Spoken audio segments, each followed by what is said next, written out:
All right, welcome back to Toxic Takes. We are very excited to have the longtime coach of the mob, Mr. Brendan Kirsch. Let's welcome him to the show. Picture is terrible. I look like a bad businessman. It was tough to find photos of you, but we got that one for the edit. But yeah, I'm gonna start off the questions here. So talking in the past, what was your path to slam ball, and how did you get into coaching it? Yeah, it was interesting. So I wanted to be a college basketball coach in college. I was a student manager at Ball State University, which is not a glamorous job. I mean, you're washing jocks and statting practice, and it's pretty much, all the stuff you don't want to do. But you do have an opportunity to learn a lot because the coaching staff really relies on those student managers. And then I was promoted to a grad assistant my senior year for the team. We went to the NCAA tournament, played UCLA. It was that 12-5 matchup, and then immediately got an associate head coaching job at Bluefield College in Virginia. Coached there 2 seasons. We had two 30-win seasons, and a buddy of mine reached out and said, "Hey, I've read up on this really cool sport that they're launching. It's called Slamball. It's like full contact basketball on trampolines." And I was like, no, that sounds too good to be true. And I checked it out. I've always been kind of a football guy, even though I have a basketball background. So it really resonated with me. And so I checked out their website, and they had like a like an application process for both players and coaches. So I went there, filled out the application, and they invited like about 100 coaches out to LA to see what the sport was all about. And we didn't really know it at the time, but they were, scouting us the same as they were scouting the players. And they narrowed the coaching field down over the course of a week. And I think at the end they gave us 6 gentlemen head coaching jobs, and I was lucky enough to be one of those gentlemen. That's That's awesome. awesome. Yeah. So Yeah, Mason Gordon, a funny Mason Gordon, when I got the head coaching job, he was like, "I'm giving you the keys to my Lamborghini, which is the mob. And if you ever F it up, I'm gonna take the keys away." So I'm lucky to still have the keys today. that's awesome. So we know you've been a coach in the past. Have you won any championships? And do you have a favorite season that you've coached? Yeah, I mean, technically we've won 2 championships. I say technically because all of the players count them, but I don't. The 2 championships we won were in China. It's Series 4 and Series 5. And it wasn't a truncated season in terms of the number of games we played, but there were only 4 teams that went.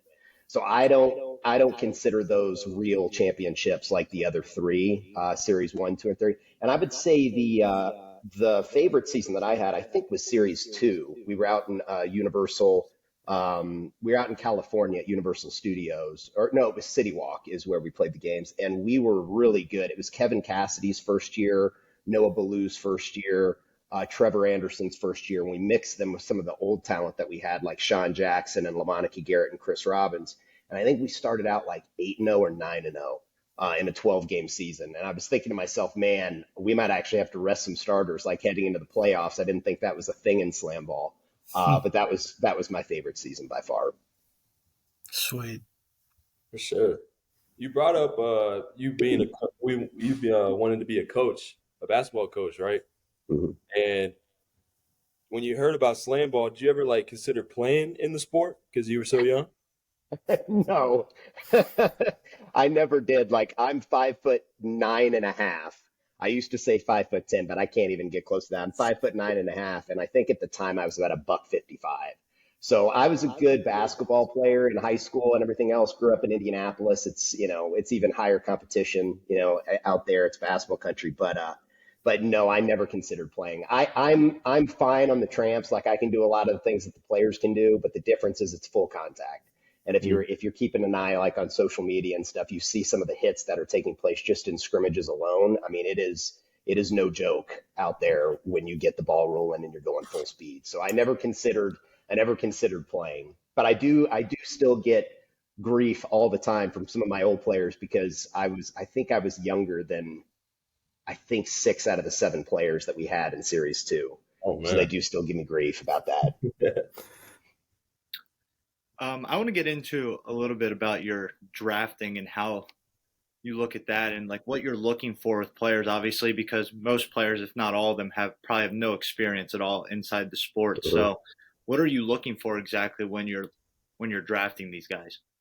Yeah, it's a great question. It's actually a really fun process. So we had what was called Super 24 camp, and those were 24 guys that were highly targeted, knowing that they'd probably be pretty good at the sport. So we had them for 1 full week to evaluate, and then we opened it up and brought in like another, I don't know, call it 120 players that were targeted for more of an open tryout. So in all, I think we had close to 200 guys. Well, during the second week of evaluation, my assistant coach, Noah Ballou, he ended up with COVID and he was having to quarantine at the time. So I was having to evaluate by myself. It was not fun because there were a lot of players to look at. But really, what you look at, it's different for every team. Like for us, the things that made the Mob great were fearlessness, toughness, defensive prowess, and the ability to, attack. And so when I looked at the guys that we wanted, I was getting real aggressive on the note taking with all the defensive things that we did. So when you look at how guys like contact, because not all basketball, a lot of these guys are basketball guys, some are football, but a lot of basketball guys don't like contact, as you guys know.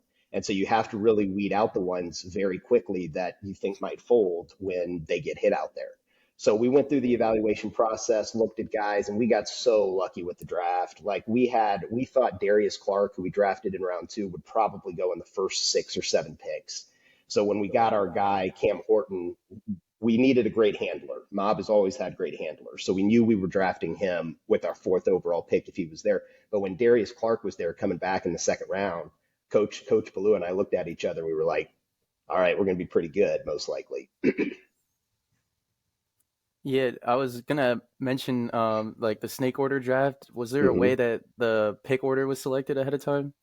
It was like, well, it was lottery, so they just did it randomly. But I think, if I remember correctly, I was at a hotel we're in Vegas, so we do staycations over the weekends to keep my family from not going crazy out here. But I think Rob Wilson, who's the EVP of competition, we did like a Zoom, and he had playing cards all out.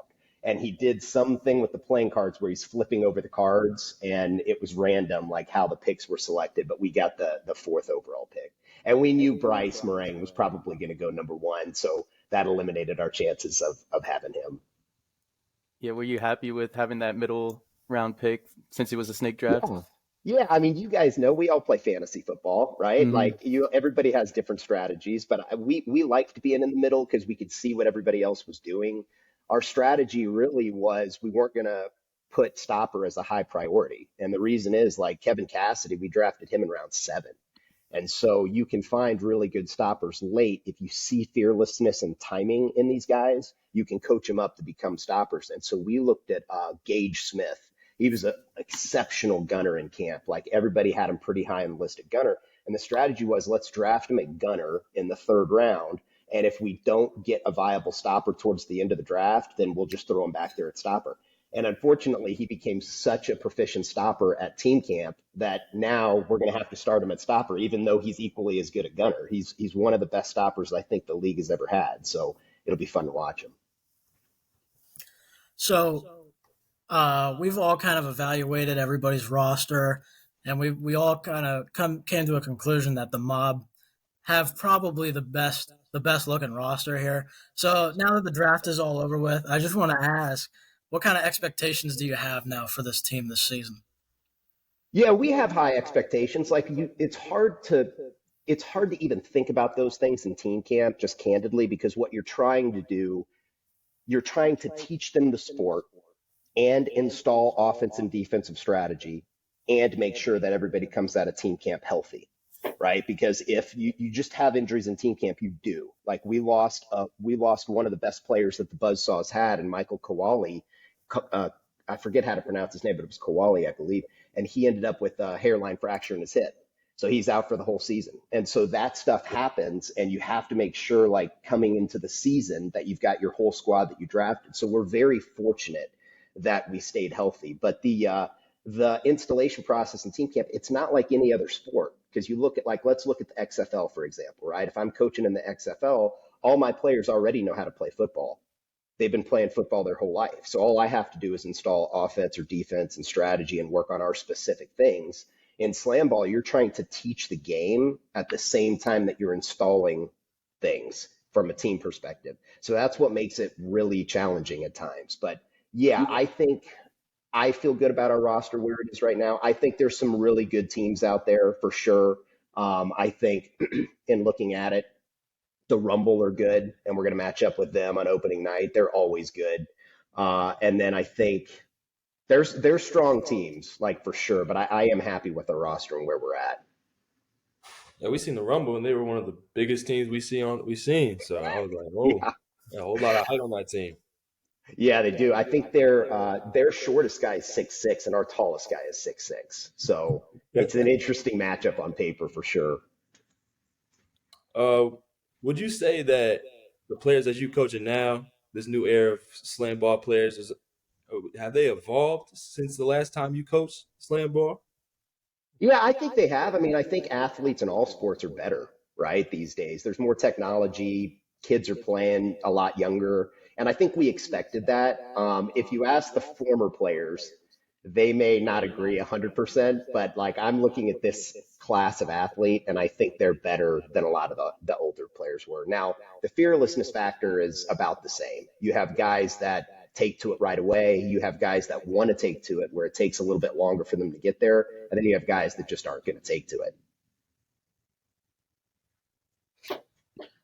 Looking at your roster here, like you said, you have your tallest guy 6'6", but your biggest guy it looks like is also only 225 in the weight column. Mm-hmm. So would you say your team is more like with the like goes off athleticism more to create offense and defense, whether instead of like power and stuff? Because we've talked and look at some rosters that have some guys that are up near 270 and stuff. Yeah. Yeah, definitely. We're a little bit more of a speed and athleticism and finesse team, but don't sleep on these guys playing defense. Like I can tell you in team camp, the thing that I had to do was we worked on our offense first because you're ramping up everything at the same time. And I knew the offense would take a little bit. We run what's considered more of a sophisticated scheme in slam ball than some of the other teams do. So we knew we had to ramp that part up. And we focused on defense for the last like week of team camp because I knew these guys were drafted based on their aggressiveness on the defensive side of the floor.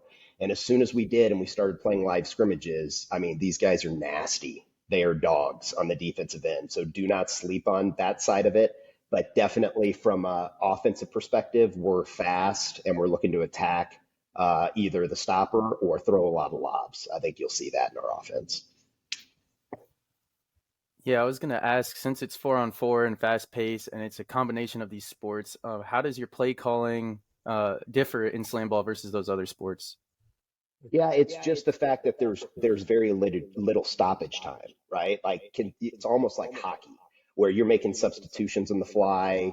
The ball is constantly moving. Even after a score, it's not like the referee is stopping the game to get the other team set. You're just taking it out of the net and going the other direction. So the base offense has to be pretty solid, like your scheme and your system and what you want to do. So we have our base offense, we have our primary break, then we have some wrinkles in the base offense that we'll call, like if the ball gets slowed by the defense, like if the entire defense is back, there'll be some things that we'll call. And then we have set play packages where if there is a dead ball situation or coming out of a face off or something, we'll call one of those. Yeah, I just wanted to switch gears a little bit. I just kind of want to know your thoughts. So, Slamball's got the new ESPN deal. What kind of growth do you see for this sport in the next coming years here? Yeah, I think we've got a great opportunity. I mean, right? I think you guys see that too. You know, it's what we didn't have 15, 20 years ago was we didn't have social media, which we do now. And this is a sport that, I mean, it's highlight central, you know, so I think social will be huge for us. And alternative sports were not widely accepted back then, and they are now. One of the stories that I tell people constantly, and it's crazy, but we were on, if you're, well, you guys won't remember, you're too young, but like 20 years ago, we were on top 10 on SportsCenter like every single night. Scott Van Pelt loved us, and it was just highlight central on the top 10. Well, the NBA saw us as a threat when David Stern was the commissioner, and they had a TV deal with ESPN, and they went to ESPN and they said, if you keep promoting this sport, we're going to adjust our TV deal with you. And so all of a sudden we disappeared on SportsCenter and ESPN, and that sucked. And it wasn't fair, but alternative sports back then were seen as a threat. Now you've got cornhole and pickleball and axe throwing and all of these things. And everybody knows that slam ball is not going to peel any fans away from the NBA. I mean, the NBA is an established entity. So we don't have to worry about those things this time around. So I think we've got a tremendous opportunity. I think the table is set for us to have tremendous success. And now we just have to make sure that translates to the product that we put out on the floor. Oh yeah, the sport itself is going to bring highlight plays. You just got to get people to see them. That's it. And that the ESPN deal is huge for us because, I mean, if you look at some of these other, I don't want to call them upstart alternative sports leagues, but it's hard to get a broadcast deal like that.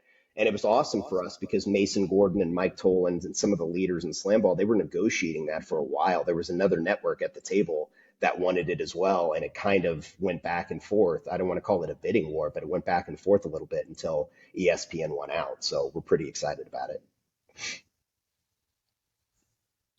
I'm gonna ask a question here about your schedules. You got like it seemed like a tournament style schedule. How does that? Could you elaborate more on that and like how like your standings work between the teams? Yeah. So it is interesting, right? It's almost like UFC style is what they're trying to mimic. But there's basically an early session and a late session every single day. And in each one of those sessions, there's 4 teams. So there'll be a game and then a second game. And then the winners will play after that in like the main event, basically. And then you'll go to the night section. So technically, the teams that win will play 2 games a night. You're guaranteed 1 game a night, right? That's your shot. And we play Thursday, Friday, Saturday, Sunday. So it's a lot of games in a short period of time, which is why conditioning is huge for these guys. Because if you're playing in that second game in either one of those sessions and you win, you have 8 minutes between when that game ends and the next game starts. So it's quick turnaround time for a full contact sport. Yeah, for sure. And how does that affect the standings if some teams are going to be playing more than others? Yeah, exactly. So I think the way that they do it is there's 8 teams. The top 2 teams will automatically get a bye into the playoffs. The bottom 2 teams will automatically be eliminated. And then the middle 4 teams will play each other based on seeding to see who gets to play the top 2 teams that had the bye. I think you bring up an interesting point with just ESPN, how big it can be for your sport, but also with social media now being so big, do you guys, as a coach, are you now pushing for some of your athletes to create a brand on social media of themselves and the team as well to try to grow your sport more? No, but that's probably because I'm a moron when it comes to social media. Like I had absolutely no social media until I found out Slamball was coming back. And I was like, okay, I want to make sure that if people are interested, they can come and check out some of the strategy stuff and the X's and O's. So I started up an Instagram. And that's all I have to this day. Like some of the guys on our team, I mean, they've got hundreds of thousands of followers, so they know what they're doing a lot better than I do. And so I don't push them to do anything. Like they're out there promoting themselves and their brand and the team and all kinds of other stuff. We've got some really interesting cats on our team that I love those guys, and they're going to be out there doing their thing regardless of what I'm telling them to do. I remember getting sent some clips from your Instagram. I was learning a good amount from you. It's good.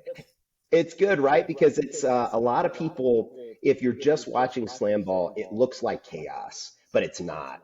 Like there is a system to the madness. And the more you watch it, it's kind of like the players. The more they play it, the more the game slows down. The more Slamball games you watch, the more you're going to see the intricacies and the system and the strategy as part of the overall game. And so I think it might not happen in this season. I think a lot of people are just going to be wowed by how awesome the sport is. But I think eventually people who are real Slamball fans are going to say, okay, I want to understand more about the sport. And when they want to do that, we just want to have an opportunity for them to go someplace and learn the X's and O's and check that side of it out. For sure. Yeah, touching on that a little bit more, on the coaching side of it, how has your coaching style evolved? Have you been using similar plays or new strategies over the years? Yeah, I would say we developed our primary break and our base offense in series 2. Like that's when we started developing it. And it's evolved somewhat since then. I mean, there's definitely similarities. On everything else, it's completely predicated on personnel, right? Like in the early days, we had LaMonica Garrett and Chris Robbins and some of these football guys. So the stuff that we run with them is different than the stuff that we run now with these guys, the majority of them coming from a basketball background. So it's 100% predicated on personnel outside of kind of that primary break and base offense that we run.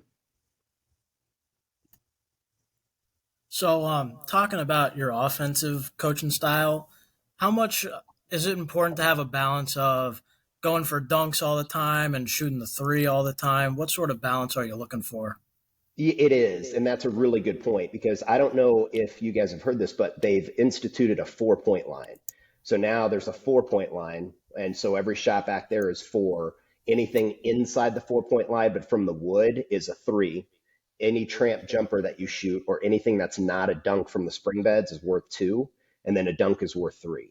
So at the end of the day, from a coaching perspective, we prefer the most points possible, but the 4-point line is like 2 feet farther than the NBA 3-point line.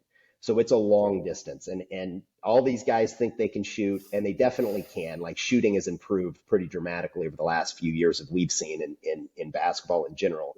But I mean, there's no Steph Curry out there, playing slam ball. And so that 4-point shot, I think the percentage is going to be like 24, 25% at best. So we'll see how that goes. But no, at the end of the day, we just want points. Like our offense is all designed to funnel things to the rim to get dunks for the most part. But we'll take 2, we'll take points in general. And then there's the face-off strategy too, right? Face-offs are a huge part of the game. It used to be you could have face-offs anytime there was a face-off violation. They've changed that now. So basically each team only gets 1 face-off per quarter, and then it goes to a point system for violation. So you could be deducted 2 points, 3 points, whatever it may be, based on those types of violations. So face-off strategy is huge. If you look at it and you start doing the math on that, that's 24 points a game, right? It's the 12 points that you potentially will stop because there will be a face-off for each team in every quarter because violations just happen naturally. And then the 12 points that you can score. So it's a 24-point swing just on face-offs alone. So that part of the game is very, very important. Yeah, we're all. Oh, sorry, AJ. Oh man, I was going to ask, like, you brought up how fast paced the game is, and I was just wondering how you approaching training your team and getting them right for that fast pace. Yeah, conditioning is huge. The more full court stuff you can do, the better. And so we do a ton of full court stuff. I mean, they're up and down the floor for basically 2 to 3 hours every single day, 6 days a week. And we've got a great training staff. Like our training staff has experience in the NFL. They worked in the XFL. They're used to ramping guys up the way they need to. So it was their idea during team camp, like the last week, we started mimicking game days and doing like full on scrimmages. And if you win, you play right after you're done. So we did a lot of that to get the guys used to that level of competition and conditioning. And like they're ready, but I mean, it is an exhausting sport. Like we had a couple of little tiny minor injuries in our second scrimmage, I think last Friday. And I only had one guy on the bench to sub for the last 2 quarters because of that. And guys were holding their shorts, and they were sweating pretty hard. So I ended up having to call a timeout like halfway through the 4th quarter just to give them a break. Had nothing to do with strategy whatsoever. I was like, they just need a break.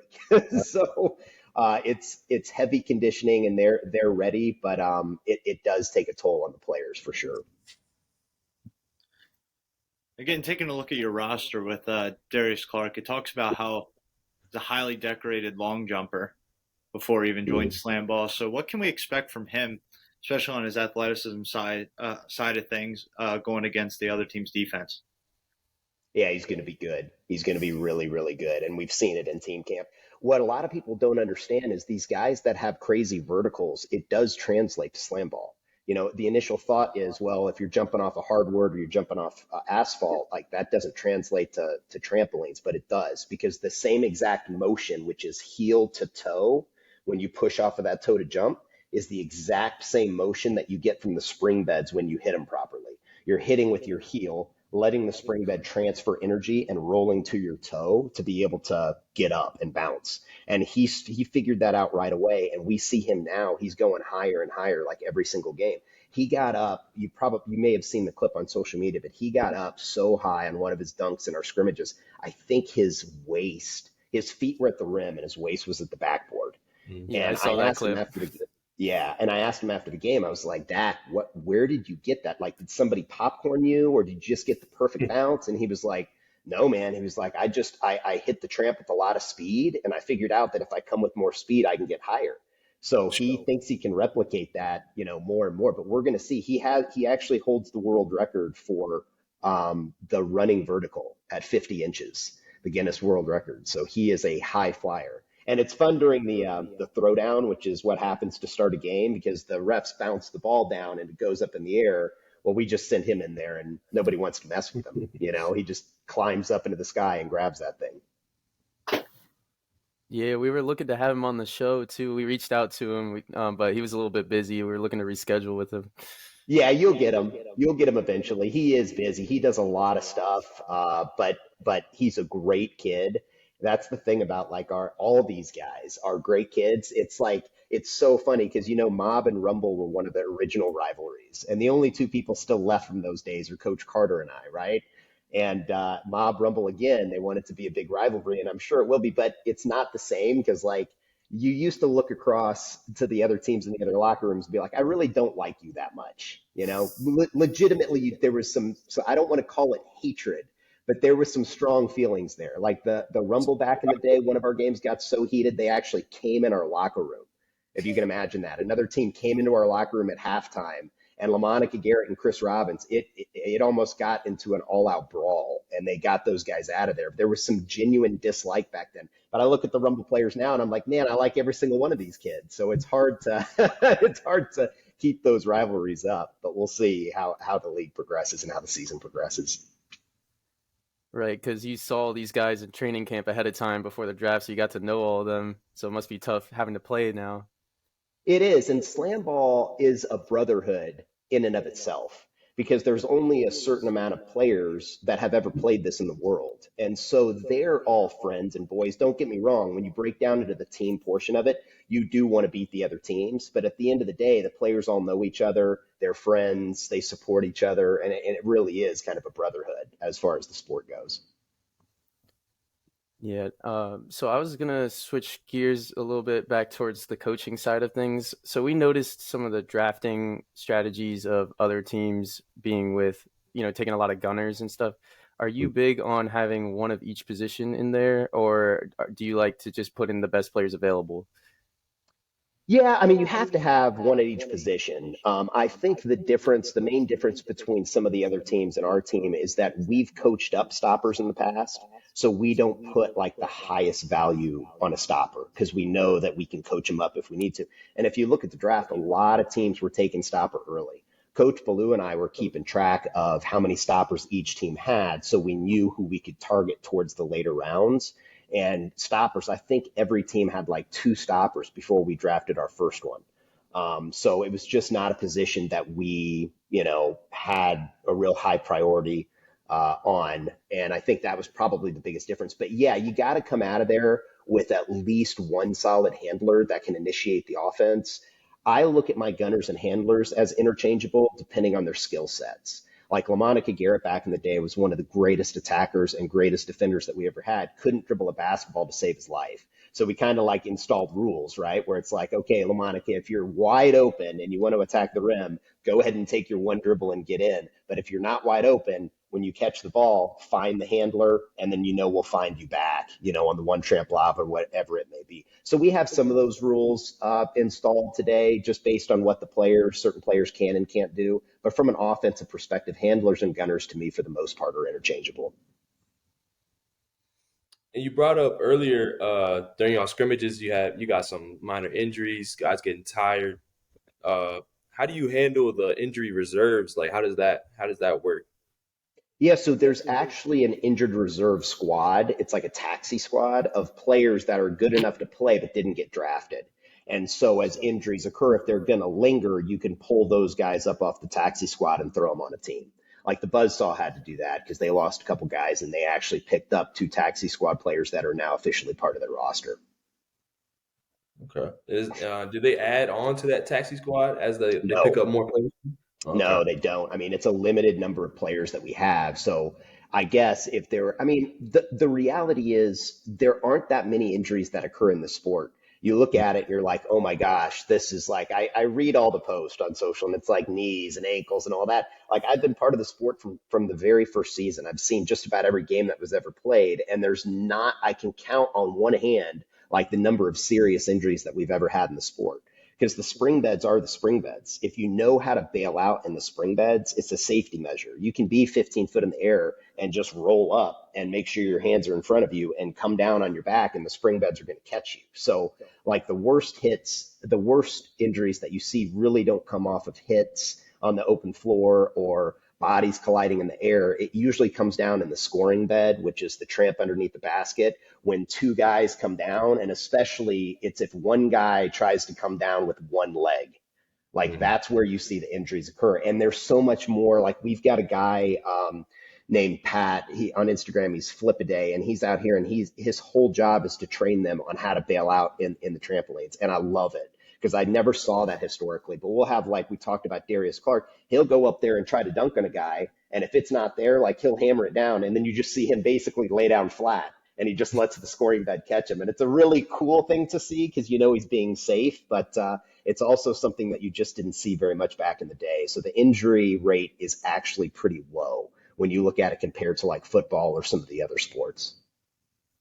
That's great. And with that injured reserve, does it depend on how bad the injury is? And does that injured player, if they get their spot replaced, do they come back once they're healed?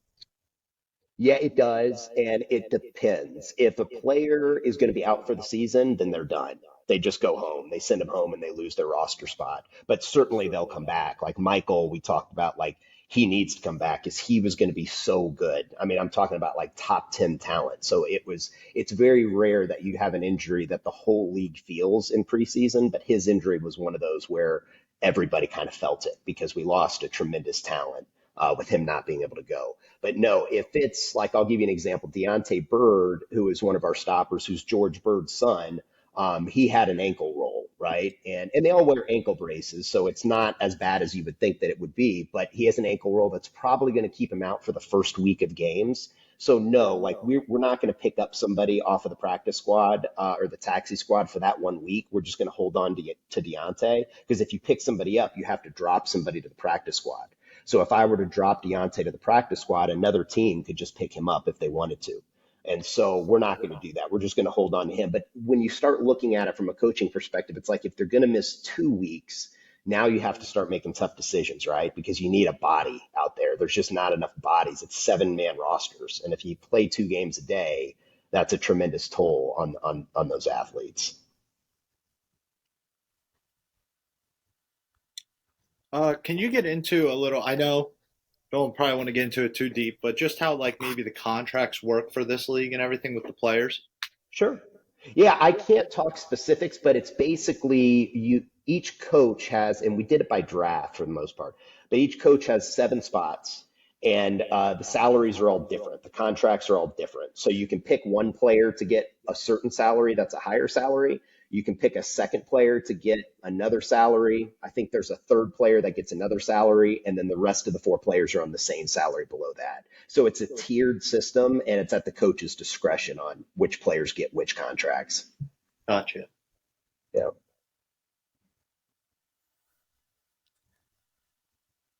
Yeah, I think I have a couple more questions. I don't know if anyone else has any. AJ Harris. You go ahead, bro. Okay. I was going to say the growth of this sport. What do you see going forward? Do you see it expanding, like more teams, longer schedules, stuff like that? Even maybe having teams with cities and stuff like that. Can you see that growing? Definitely.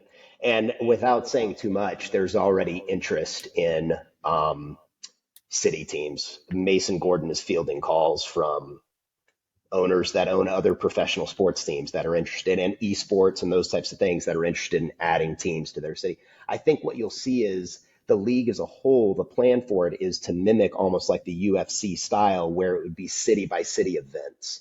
So you would have teams that would be dedicated to certain cities. Like let's say the Mob end up in, I don't know, New York, right? There'd be a practice facility there and a place to play games. But then the entire Slamball League would travel around for events, almost like tennis, where it's like, this is the event in San Antonio for the next 2 weeks. This is the event in, Los Angeles for the next 2 weeks. And so the league would travel together, but the teams would belong to their respective cities. And I think that's what the vision is long term.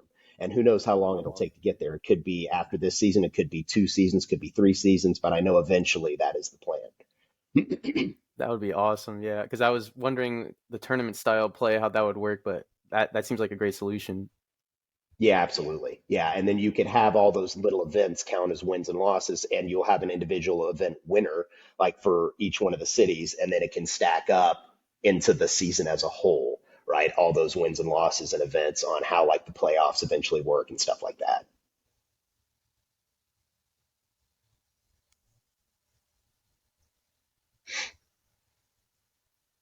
Yeah, if anyone else doesn't have a question, I have one last question that I'd like to ask. Do you have a Mount Rushmore of slam ball players all time that are your favorites? That, Oh man, definitely. And you know, I will be more partial to the mob if you look at that, just because those were my guys. But definitely, if you look at it, Jelani Janice is at the top of the list. LaMonica Garrett, Chris Robbins, Noah Ballou, Sean Jackson. I'm naming like all the mob players, Kevin Cassidy. But if you go away from the mob, I would say Whitney White was really, really good. James Willis was really good. I'm trying to think of like, I know I'm going to miss players and just, you know, punch myself afterwards, but I mean, there were so many good slam ball players throughout the course. It was always like the guys you didn't want to go against, right? Stan Fletcher, Myrie Bowden. It was like guys where it was like, oh man, I really don't want to have to scheme defensively against this guy because you know he's going to get free and he's going to kill us. And it's just a matter of trying to limit like the ability. George Bird was just nasty, you know, because he made great stops. And then you'd see his 280-pound frame just barreling down the sideline, and he went sideline because he wanted more room to bail out in the scoring bed. If he attacked from the top tramp, it would be even more dangerous because the top tramp's a little bit closer to the rim than the side tramp. So, but he'd be barreling down the sideline, and you would just be like, "Oh God, please, someone pick him up and slow him down," because if he gets an unabated run on the stopper, it's like over. And Kevin Cassidy, he was at the brunt of a lot of those types of hits, but it's those types of players that scare you, the ones that they're going to have a tremendous impact in the game, and it's just about trying to limit that, right?